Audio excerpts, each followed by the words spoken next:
Hi, and welcome to the JFrog Partners Certification.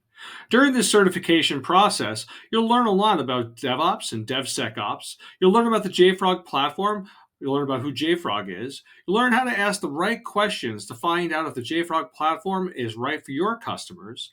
And you'll learn all the ins and outs of everything we do for end-to-end DevSecOps needs for most companies in the world. But to start off, we're going to first find out who is JFrog and what do we do. So to start off, you need to understand the landscape of where JFrog fits in. And the way we fit in is the way we started was in the world of binaries. So what is a binary? Well, a binary is basically ones and zeros, right? So the idea is simple. Binaries are any program that's comprised of ones and zeros, doesn't matter what it is, right? All it is a binary. But in the context in which we're discussing binaries, we're going to be talking about things like software builds, software dependencies, like things like Docker images, Helm charts, infrastructure as code, anything that revolves around the software development lifecycle process. In addition, it can also be things like images, PDFs, documents, or anything that's a 1 and a 0. But understanding that is only one bit of it. You'll hear us say the Universal Binary Repository Manager, which means we actually manage binaries. But what that means is software development. And when we think about that, everything runs on code, right? And it's not just the code itself, but it's also the things that are utilized for it. And the parts that where we come in are things like transitive dependencies, the code that helps developers actually build the code they build. Developers are artisans, and these developers use a medium. And the medium in this case, depending on the language they choose, are the libraries they use to make their job easier.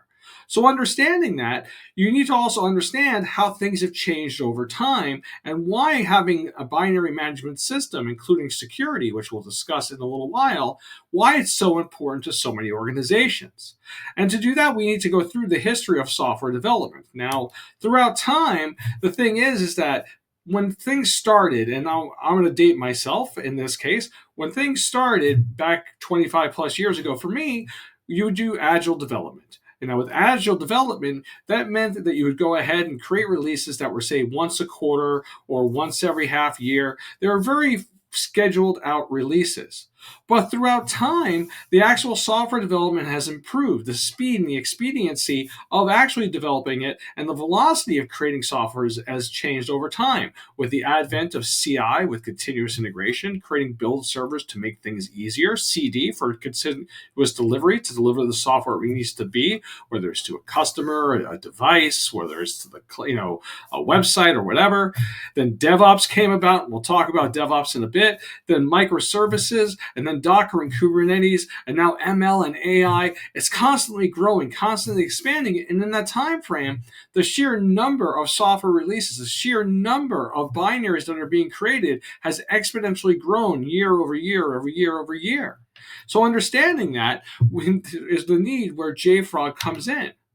And the big thing is, I said we would talk about DevOps. Now, why is DevOps important? And why did also, too, the number of live binaries grow over time, the number of software builds? Because this whole idea of what DevOps is. In 2006, the Amazon CTO, Warner Vogel, came out and said, you build it, you run it. What that means is that software developers have now gotten to the next phase of their existence. And what that means is that they started coming up with the SDLC, Software Development Lifecycle. And through that time, they started producing more builds over time. So lots of development builds that would go into integration testing, from there into staging and say pre-production. But the thing is that the increased frequency of builds with DevOps meant put more responsibility on the developers. So you have developer and operations, and which we'll talk about in the next actual course on this.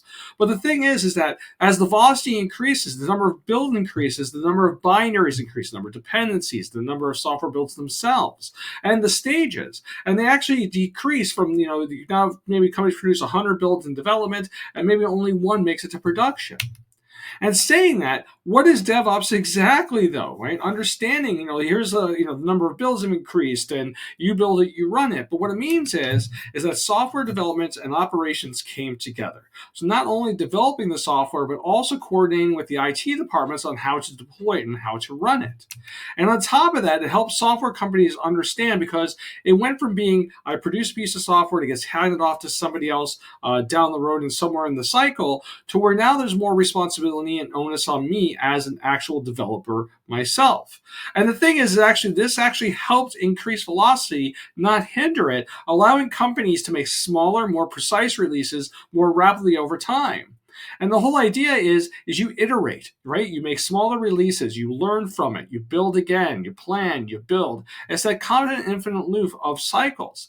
The whole point of you getting new features all the time in software that you might use on a regular basis, or on your websites, or in your car, devices, whatever it is, DevOps helped get there. But the thing is DevOps is inherently problematic in its own right, because DevOps in its own right also has issues around things like security, because as velocity increased, the need for a security aspect coming in to say, if I'm using things that I don't know, there's an infamous quote, I love that. Basically, if you use npm, go get, or any of these kind of things, that it's the equivalent of finding a USB key on the street and plugging it into your drive. So DevSecOps came about, and they added security to this, and making security a piece and a component and an absolute must. And the thing is, now companies are starting to come in and have this, not only just DevOps, but they're now having a security-first culture with DevSecOps. And DevSecOps allows you to have security through the entire cycle. So they do things like, loss of reputation if something gets leaked or whatever, or financial damages or anything like that. But it's also the idea of protecting the companies that you work for, or the companies you're selling to in this case, and providing with an optimal solution that provides security through the entire life cycle of a piece of software when it's developed. And the thing is that most companies too, when we're doing this, there's a multitude of different technologies that companies have adopted over time. There's so many technologies out there, from infrastructure such as like Google Cloud, Azure, any of the various cloud solutions that are out there, the number of programming technologies. We support over 32 package types in our Artifactory product natively, CI tooling, security tooling, infrastructure as code. You name it. It's insane. And the thing is that one of the things we'll discuss in coming up is, how do you understand what a customer has to find out if it fits in? And with JFrog, with all these things between DevOps and DevSecOps, the increased number of binaries, the increased number of tools, one of the things that we did is, with our platform, is come up with an approach to make some sense to all the madness that's out there in terms of software development. So our philosophy is simple: an end-to-end solution from developer to device, code to cloud, whatever you're doing, whatever the software company that you're working with is doing, something that could scale and attribute to being able to go across the globe and go from single developers to millions of developers. Be radically universal, meaning we can integrate into multitudes of different technologies across the board, providing a continuous security aspect. So this way, from everything from shift left at the developer level all the way down to runtime security, which we'll be releasing soon. An integrated ecosystem, so we can integrate into all these other various tooling, CIs, CDs, security, ticketing, you name it, whatever the customers might have, we have a solution that can kind of fit in here. And on top of that, being able to attribute non-dependent on how people are doing their software development, whether they're doing it in their own data centers, in a self-hosted environment, in their own private cloud, or they want to have a managed service, or a combination of both, or across multiple even, things like multiple cloud providers, like maybe GCP and Azure and AWS. They might want to use all three. Knowing that helped us grow as a company to become who we are. We were founded in 2006. We have over 7,000 global corporations using us. We're truly universal in our aspects. We have over 1,400 employees, year after year growth, 80% of the Fortune 100. We are a force out there. I always joke around and say JFrog is the biggest little company you've never heard of, but we go all over the place because the number of customers that we have that we utilize our platform are in every major vertical you could ever imagine. It's really, truly mind-blowing how we have actually gone in and created a platform that can attribute to so many different markets. So understanding that, you're going into working with a platform that has a vast opportunity for you and your organization to utilize to sell to your customers to increase things like velocity, reduce spend, being able to provide security aspects like you would never believe and be able to offer to an organization, best practices that will improve companies' software development life cycles, and just giving them the knowledge and security that they've chosen the platform that's been chosen by so many different leaders.